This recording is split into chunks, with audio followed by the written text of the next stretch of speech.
इस वीडियो में साफ देखा जा सकता है कि कितनी गर्मजोशी से दोनों नेता एक दूसरे से गले मिले और फिर हाथ पकड़े एक दूसरे से बात करते रहे। भारत जो है उसकी खासतौर पे उसके जो वजीर आजम की एक मल्टी अलाइनमेंट फॉरेन पॉलिसी जो है वो सामने आ रही है। बाइडेन साइड पे खड़ा हुआ है, ऋषि सुनक साइड पे खड़ा हुआ है, सेंटर स्टेज पे मोदी जी को खड़ा किया। एज अ भारतीय ये हमारे लिए बड़ा गर्व का मोमेंट है। चीन के मुकाबले में भारत को इलाके का कह लें कि थानेदार बनाना चाहती है। भारत और अमेरिका के दरमियान ये जो जौहरी मुआहदे हैं ये इसीलिए तो हुए हैं, और भारत में 2 मरतबा एटमी मवाद पकड़ा गया, लेकिन अमेरिका के कान पे कह लें कि जून तक नहीं रहेंगी। इंडिया ने अपने आप को इस पोजीशन पे लेके आया है कि पुतिन भी तारीफ कर रहा है, बाइडेन भी तारीफ कर रहा है, मैक्रोन भी तारीफ कर रहा है, चलो यूरोप भी कर रहा है, अमेरिका भी कर रहा है, रशिया भी कर रहा है।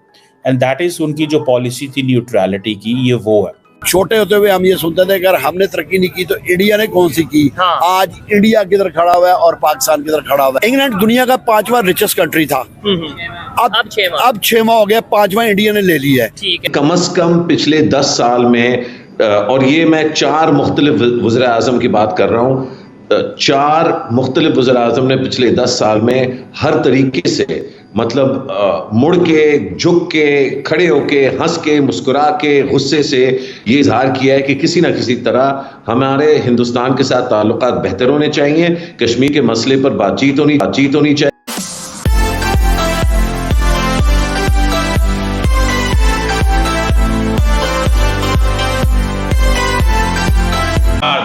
दोस्तों आप सबने देखा होगा मोदी जी की G7 मीटिंग की चर्चा पूरी दुनिया भर में हो रही है, जहां पर मोदी जी और मेलोनी की सेल्फी और वीडियो का ट्रेंड पूरी दुनिया भर में छाया हुआ है।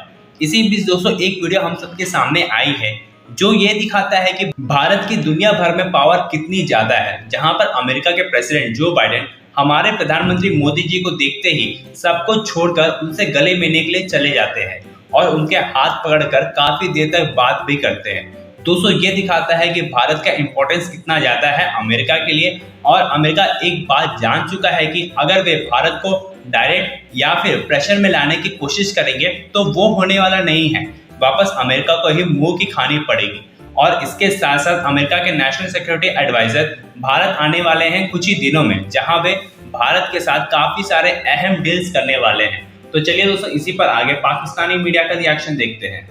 इंडिया ने अपने आप को इस पोजीशन पे लेके आया है कि पुतिन भी तारीफ कर रहा है, बाइडेन भी तारीफ कर रहा है, मैक्रोन भी तारीफ कर रहा है, चलो यूरोप भी कर रहा है, अमेरिका भी कर रहा है, रशिया भी कर रहा है। एंड दैट इज उनकी जो पॉलिसी थी न्यूट्रलिटी की, ये वो है कि जहां पे अपना इंटरेस्ट आया तेल ले लिया, जहां पे अपना इंटरेस्ट आया अपनी ऑयल की जो सप्लाई चेन है वो ठीक रखी, क्रूड ऑयल मंगवाओ, एक्सपोर्ट करो and get advantage of that, ठीक है जी। लेकिन जहां पे आता है कि जी वेस्ट ये कहता है कि रशिया को टारगेट करो, वो कहते हैं नहीं करें। अब रशिया जाहिर बात है एक सबसे बड़ा वेपन सप्लायर है इंडिया को, माजी में रहा है, और मैं समझता हूं कि जब भी इंडिया की और अमेरिका की बात होती है तो अमेरिका को इंडिया एक ही चीज कहता है बार बार। देखें, there was a time when America was not giving priority to India. Who was giving priority to India at that time? It was Russia. So whom shall we listen now? You came for your interest, you had your interest, so you helped us.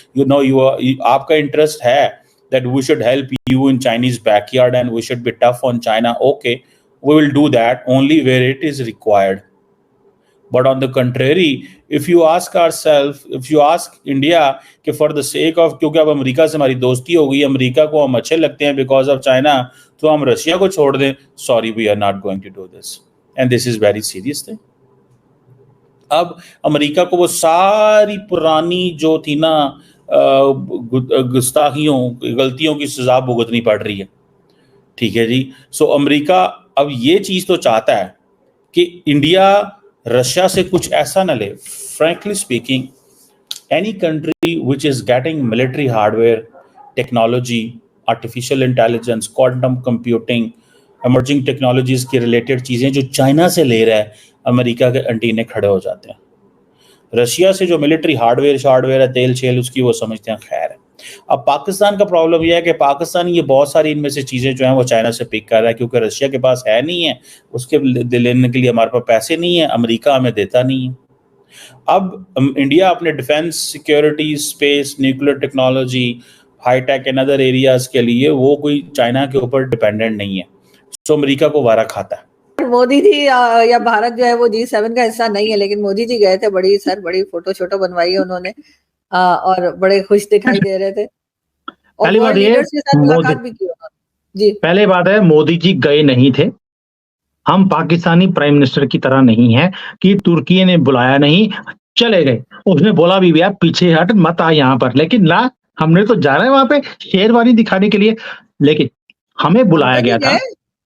हम कब? अरे तुर्की में बोल रहा हूँ, जब वहां पे भूकंप आया था।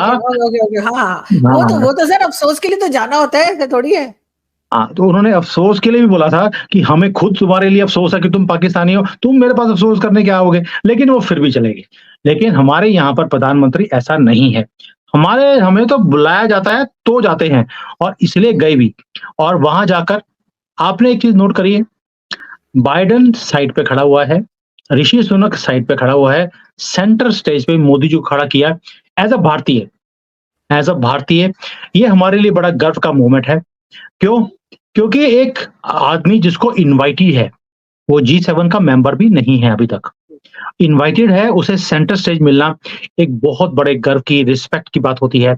और जिस तरह से वहां पर मिलोनी ने वीडियोस बनाई हैं और उसने नाम दे दिया है मिलोनी एंड मोदी जी इकट्ठा को मेलोडी। हमारे यहाँ पे एक टॉफी आती है, मेलोडी खाओ खुद जान जाओ, तो उसने उसका नाम रख दिया है मेलोडी, इस कॉम्बिनेशन को, मोदी जी एंड मिलोनी का।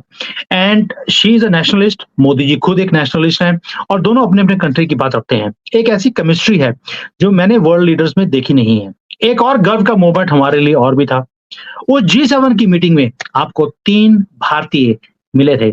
ऋषि सुनक, वर्ल्ड बैंक का जो चेयरमैन है वो है, और हमारे मोदी जी हैं। ये भी एक गर्व का मोमेंट है कि हमारे भारत के 3 आदमी G7 की मीटिंग में खड़े हों और मोदी जी सेंटर स्टेज पे हो। इसी से समझ आना चाहिए कि वर्ल्ड भारत को किस तरह से देखता है, क्या इंपॉर्टेंस दिखती है। बाकी सारे थल्ले थल्ले, भारत साडा ऊपर ऊपर, वो वाला हाल है। और ये चीज देखकर मुझे खुद को लगा कि वहां पर जैसे मेलोनी है, because it was happening in Italy, she should have been in the centre stage, लेकिन कोई रीजन था, मोदी जी के साथ में वो नहीं खड़ी हुई है। बिल्कुल ऐसा ही लगता है। लेकिन सर $50 बिलियन यूक्रेन के लिए भी जो है वो लोन के तौर पे दिया जाएगा, ये भी अनाउंस किया है।